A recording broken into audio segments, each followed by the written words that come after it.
So this is news that broke a couple of days ago. Yesterday I made a video about Volition shutting down, and I meant to also talk about this, but I never got the chance to. I was working overtime last night, and I was just doing so much shit that I couldn't really get to it. But now, I want to talk about it because it's more proof that console gamers are just not the brightest bunch. They're not good with their money, they make terrible financial decisions, and they actually think that console gaming saves them money, which is just so wrong, especially with the paid online aspect of console gaming. And now it's even worse because they just increased the price of PlayStation Plus, the base version of it, not just the one with all the bells and whistles that gives you the whole game collection, you know, basically like their version of Game Pass. That also got increased too.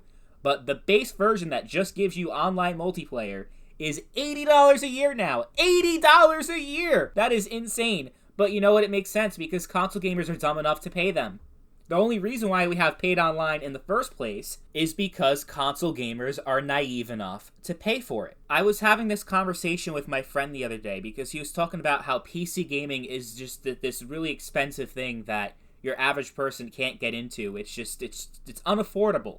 And I'm like, dude, the paid online alone is costing you more money than if you just stuck with PC, because PC obviously doesn't have paid online. Even when it was only $60 a year, you'd be paying an extra $300 over a 5-year period. Now, with it being $80 a year, it is an extra $400 over a 5-year period. So that means if you bought a Series X, or if you bought a PS5, the disc version of the PS5, you spent $500 on the console, plus an additional $300 over a 5-year period if you have the Xbox Game Pass Core membership, which is the bare bones version of Game Pass, basically Xbox Live Gold without the Game Pass, and it just has online multiplayer.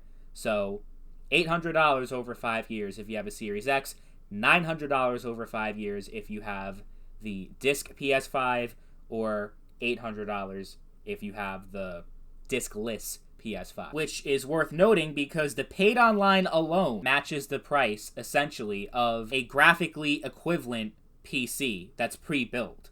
So, for example, this one right here, it's got a 3700X 8-core processor, 3060 12GB, 1TB SSD, which is already more than what you have on the PS5 in terms of storage, so that actually is better. And then you have 16 gigs of DDR4 for $1,200. Now, you could knock a couple $100 down and pretty much pay the exact same amount of money as you would with a console plus paid online. But even if it was just a few $100 more to have a PC is used more for just gaming. On a PlayStation 5, all you can really do is play video games. You can also listen to Spotify and watch Netflix and all that stuff, but a PC is a PC. It's something that everyone has a use case for. And everyone watching this video probably has a PC, including console gamers. Most of you probably have a PC. Even if it's not a gaming rig, you still have a PC that you use to browse the internet, to watch YouTube, to write papers, or whatever the hell it is that you do.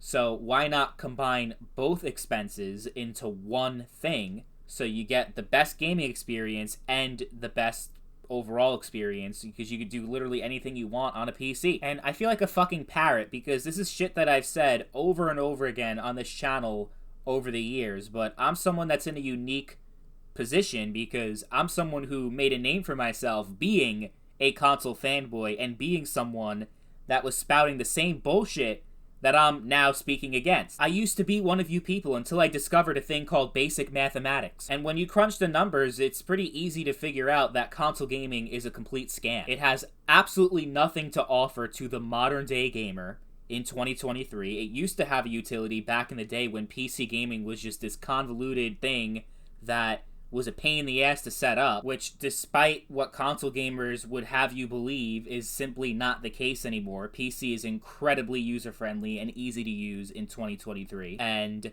you also had convenience on the console. You could just plug and play. You put the disc in, and you're good to go. The game boots up instantly. Now, even if you get a disc, you have to install the game, wait for it to install, and go through all this shit.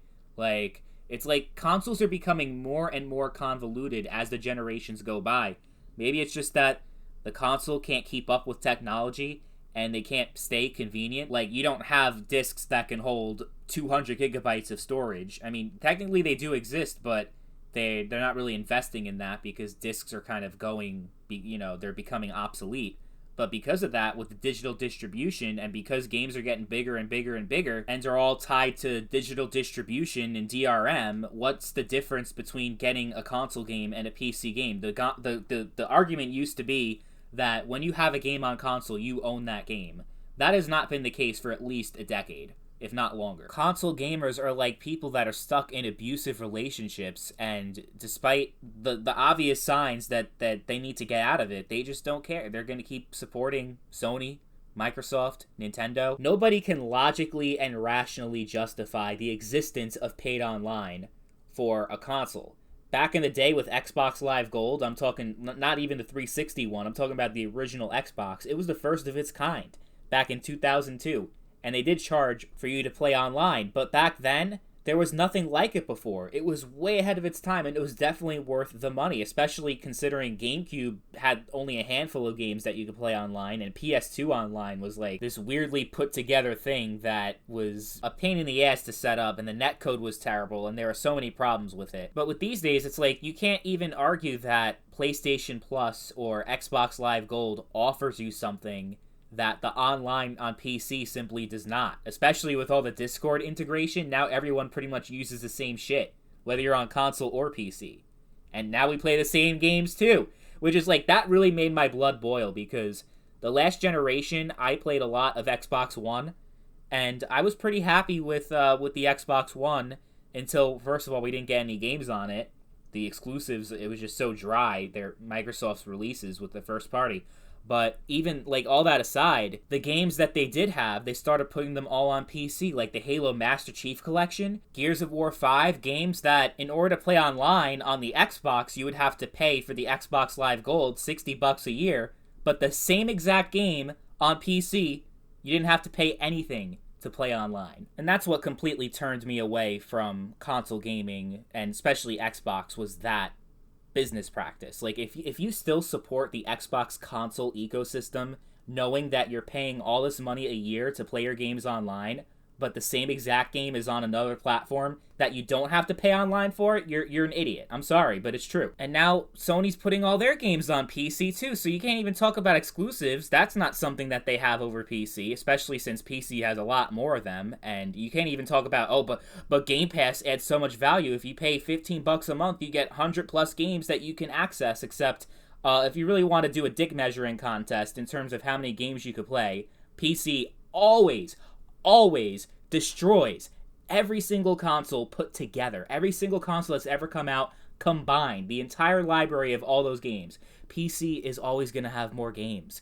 So you can't even argue that either. Plus, PC has Game Pass too. It's like, yeah, you have all the games that have come out on PC. You have all these emulators. You have every GameCube game, every PS2 game, every PS1 game. I can go on, but you kind of get the idea. Like, so what do you have? What do you console gamers have anymore? It's ridiculous that you guys still play on consoles because you're misinformed and you allow these big corporations to take advantage of you. I mean, like, the Nintendo Switch Online is probably the most egregious example, even though it's a lot cheaper than the PlayStation and Xbox. It's like $20 a year, but it's like ridiculous. You have to use an app on your phone in order to do voice chat. It's not built into the console itself.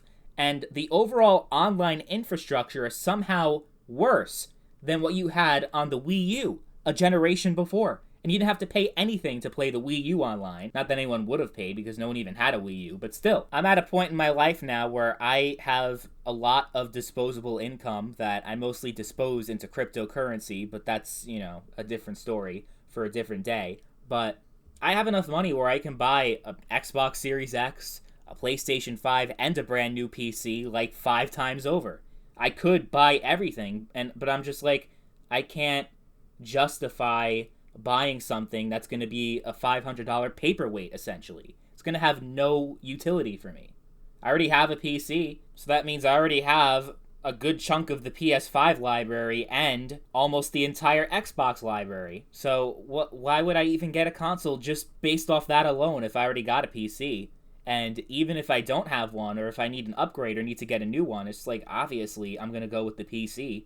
That is a better value proposition. You have More ways to customize your experience with graphic settings like Starfield on the Series X. You have to play it in 4K 30. That's the only option that you have. Like shit like that. Well, what if I want to play in a higher frame rate? Nope. On console, you have no choices, no freedom. Not to mention you have more options with mods. I already talked about emulation. The Series X has an emulator, but it's very restricted. I think they're actually going to ban you now on from Xbox Live if you use it. Maybe I should do live debates again, except this time be on the PC side, because I used to do them all the time as a console fanboy, and, you know, I was in denial, but I got completely wrecked by guys like Fringy and Bullet Barry, Rags. Oh my god, Rags. He fucking ragged on me, that's for sure. You can go through everything.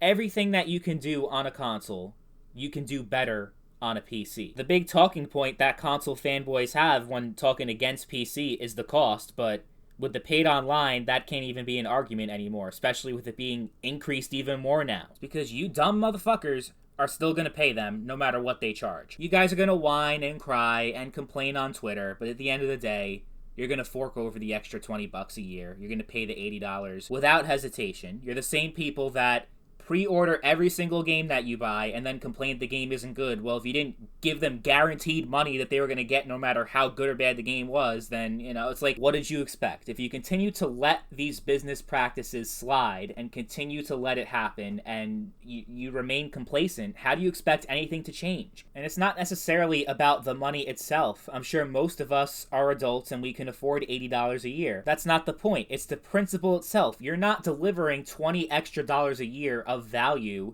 to the consumer. You're not making the servers any better for PlayStation, that's for sure. Their servers are always down, still to this day. They always decide to do server maintenance on holiday weekends, like Memorial Day, when everyone's off and actually, like, has time to play video games. The servers are down. You can't actually, with a straight face, tell me that the servers for PlayStation are so much better and they load so much faster, and it's a much better experience than it was on the PS3, which was free to play online. Cross-game party chat is like the only thing that was added that you can't do on a PS3. That's pretty much it. But again, without being a broken record, that is something you can do on PC for free, no extra cost. It's so blatantly obvious they're charging you money simply because they can, simply because you're willing to pay for it. That's it. There is no tangible value being added by these subscriptions. It's nothing but a scam and an extortion racket, which is pretty much the entire console gaming industry in 2023.